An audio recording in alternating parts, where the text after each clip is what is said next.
Hello. So today we're going to talk about the inspection period. This is very important and it's something that we will have talked about when the offer came in and we negotiated. The default time period in the contract is 15 days for the buyer to come in and inspect the property. They can bring in a private inspector, they can bring in an AC inspector, a pool inspector, a roof inspector. What do they want to know?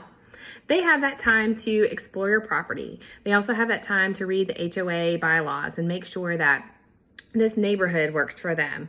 We have two different types of contract. Well, I mean, there are more, but we have two types of contracts that are typically used. And honestly, the one that's used 99% of the time is the as is. And it states that the buyer has that time to inspect the property.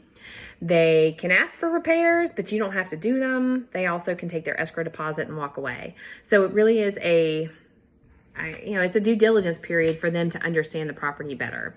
That 15 days is kind of lengthy. I don't love seeing that come through on an offer because unless there is an extenuating circumstance, we have a shortage of inspectors, which as of the date of posting this video, we do not.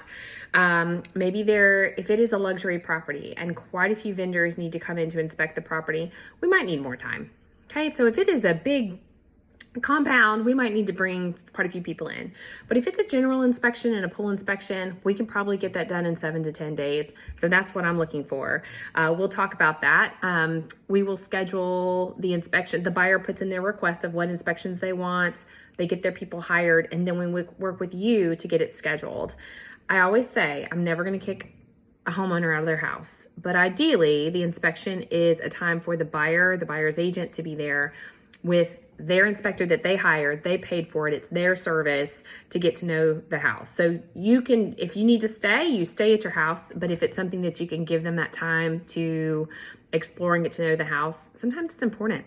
A lot of times people bring their measuring stick and they're figuring out, where's the couch going to go? You want this time for them. You want them to envision being in the home with their family, okay? So inspection period sometimes is more than just having someone look at the house. It's spending more time in the house.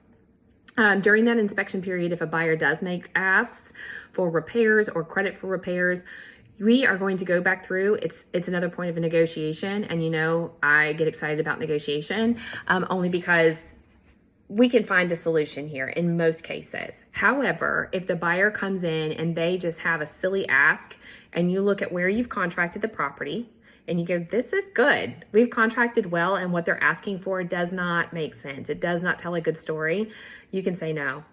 Again, it's as is, they're purchasing as is. You may look at their request. It may be minor of, hey, we saw you just got a new, like this is a recent example, we saw you just got a new roof. There's a portion that needs some attention. Can you please call the roofer and have it repaired? Many of those times it costs the seller nothing, and the roofer comes out or whomever serviced it comes out and they take care of that. So you may look at it and go, not a big deal, I'll take care of it. No two inspection periods are the same. They're just not. So we work through it together. Just know it could be a point of negotiation and we will work through that step by step. Sometimes the buyer looks at it and goes, we're good. We don't have any questions or repairs. We're going to move forward and we're very happy with the house. And that's a beautiful thing. And I hope that for you. But if request comes in, just know I'm by your side. If you have questions for me, contact me. My contact information is in the comments below. Have a good one. Bye.